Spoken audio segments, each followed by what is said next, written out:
কি গো, তুমি আজ পড়াতে যাওনি? ও বুঝেছি, বউয়ের কাছে লজ্জা পাচ্ছ কেন? ঘরের ভেতরে চলো, দিচ্ছি। অঙ্গনা, এই আমার স্বামী তো বাইরে, তাহলে তুই কে? পল্টু, আমি তোর মাস্টারের স্ত্রী, মানে গুরুমাতা। আমার সঙ্গে তুই এটা করতে পারলি? গুরুদেব আমার ভুল হয়ে গেছে, আমাকে আপনি ক্ষমা করুন। তুই পাপ করেছিস পল্টু, বলিদান দিলে তবেই তুই ক্ষমা পাবি। কি বলিদান গুরুদেব? কি বলিদান?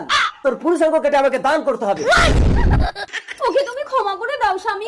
অঙ্গনা, তুমিও পাপ করেছো, শাস্তি পাবে। তুমি কি স্বামীর স্পর্শ বোঝো না? আমার কি শাস্তি স্বামী? তোমাকে সতীত্বের পরীক্ষা দিতে হবে। কি পরীক্ষা? পরীক্ষা? এই গুরু আর শিষ্য থাকবে তোমার সামনে,